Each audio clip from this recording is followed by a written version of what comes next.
세종대학교 2015학년도 수시 유형 정리하겠습니다.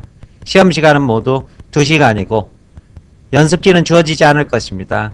다만 문제지가 4장인 만큼 이것의 여백을 활용해서 개의와 간단한 문장 연습하시면 될 것이고, 답안지 작성 영역을 반드시 지키셔야 됩니다. 테두리 밖으로 글씨를 끄집어내거나 아니면 이 학교는 볼펜으로 답안을 작성하게 됩니다. 따라서 작성한 글씨가 잘못됐을 경우에는 바로 2줄을 긋고 거기에서 위에다 간단히 이렇게 메모식으로 쓰면 됩니다. 이것을 동그라미 쳐서 밖으로 끄집어내서 원고지 밖에다가 다시 메모식으로 쓰게 되면 바로 감점을 하겠다, 이 뜻이 될 것입니다. 답안지 다 작성하신 뒤 제발 이런 식의 신분 표시 좀 하지 마시기 바랍니다. 시험이 끝난 그 기쁜 심정은 저도 이해하지만 제발 이런 짓 하지 마시고, 예절 바르게 읽어주셔서 감사합니다 꾸벅 이런 짓도 하지 마시고, 세종대 진심 가고 싶습니다 뭐 이런 짓 절대 하지 말고 나오시기 바랍니다. 세종대는 2개의 문항에 1700자가 출제가 될 것입니다. 500자짜리 한 문제 그리고 1200자 한 문제 이렇게 출제될 것으로 예상이 되고, 난이도는 중정도 이렇게 볼 것입니다. 영어 지문이 없고 술이 없고, 그리고 도표도 지난 모의고사에서는 출제되지 않았습니다. 독해와 독해 적용의 문제를 출제를 했고 창의적인 자기 견해까지 확장하지는 않았습니다. 따라서 독해 적용이 서술의 중심이라고 보시면 될 것이고, 지난 모의고사에서는 모두 3개 지문을 출제를 했습니다. 이 3개의 지문이 하나의 공통된 주제를 토대로 해서 느슨하게 맞물려 있고, 따라서 1번 문제에서는 이런 2 지문의 공통점과 차이점을 써라. 그리고 2번 문제에서는 이 2 제시문을 가지고 이 제시문을 비판하거나 혹은 옹호하라, 이런 문제를 출제를 했습니다. 기출문제의 전개 과정을 간단하게 살펴보게 된다면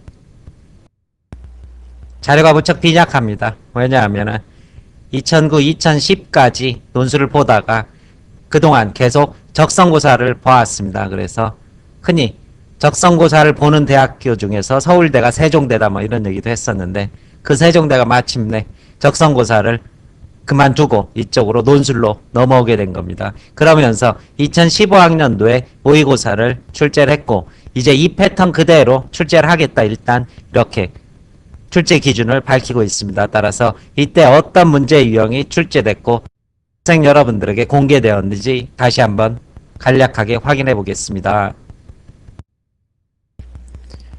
역시 문제 1번에서는 말씀드린 대로 공통점과 차이점을 기술하라, 이런 문제를 출제를 했습니다. 이때 제시문 가는 몰입에 대해서, 그리고 제시문 나는 모든 것을 비웠을 때 오는 행복에 대해서 말을 하고 있습니다. 따라서 2 제시문이 딱히 180도 상반된 그런 견해라기보다도 다양한 하나의 주제에 대해서 다양한 양상으로 접근하고 있다, 이렇게 보셔야 될 것입니다. 따라서 다양한 양상으로 접근하는 이 2 제시문을 두고서 공통점을 쓰고 차이점을 써라, 이렇게 문제 1번에서 요구를 하고 있는 것입니다. 그리고 문제 2번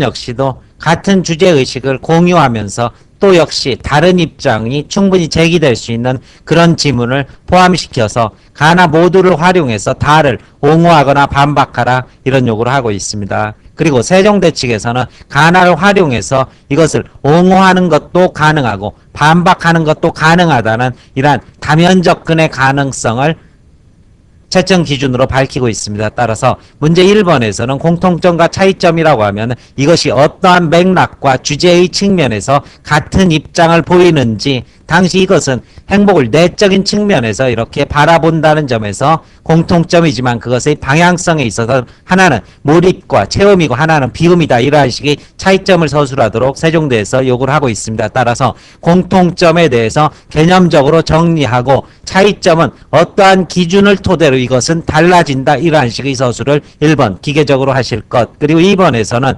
가나를 활용해서 따라서 가나의 입장을 간략하게 언급한 뒤 다의 논지를 소개를 하고, 그리고 옹호하거나 반박하는 과정에서 그것의 구체적인 논거를 뭐와 가와 맞물려서 답안을 작성을 하십시오. 따라서 가에서 말하는 어떠한 주장의 부분이 다의 어떠한 주장의 부분과 맞닿아 있다, 혹은 가에서 말하는 어떠한 부분은 가에서 말하는 그러한 논리를 토대로 해서 비판할 수 있다, 이러한 식으로 구체적인 논거나 표현 그리고 중심 주장을 가지고 논의를 전개하셔야 됩니다. 그리고 반박의 경우 다의 논지를 먼저 소개하고 그리고 반박 과정에서 짧게 다에서 말하고 있는 핵심 내용을 아주 짧게 인용하면서 역시 가나의 키워드를 활용해서 이렇게 비판을 하시는 걸 이런 거를 작성하셔야 될 것이고 단순한 충고라든가 아니면 무엇을 해보자고 촉구하거나 이런 식으로 쓰게 되면 논점을 놓치는 답안지가 될 것입니다.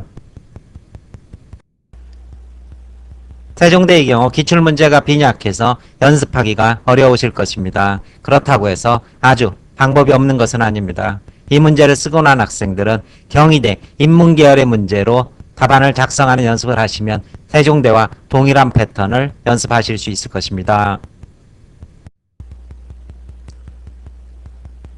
따라서 올 세종대 문제는 1번 공통점과 차이점이 출제될 것이다. 공통점을 간략하게 개념적으로 정리한 뒤 기준을 세워서 이 기준에서 두 제시문이 어떻게 갈라지는지 서술할 것. 그리고 두 번째는 역시 제시문을 활용해서 다른 제시문을 비판하거나 혹은 옹호하는 그런 문제의 출제 가능성이 높다. 이때는 구체적인 근거와 근거끼리를 서로 비교하면서 옹호하거나 반박하라. 그리고 이것은 아주 기술적인 충고인데 제시문의 입장 자체에 감동하지 마시고 자기가 쓰기 편한 쪽으로 옹호하거나 반박하는 그런 방향성을 잡으십시오. 반박하는 논리 구성이 훨씬 더 편하다 싶으면 반박의 입장으로 잡으시고 반박하기에는 뭔가 어색하다, 옹호 쪽이 유리하겠다 그러면은 옹호 쪽으로 가닥을 잡으시면 될 것입니다. 자신의 생각이 중요한 게 아니라 쓰기가 얼마나 더 편리한가가 훨씬 더 중요하다는 말씀입니다.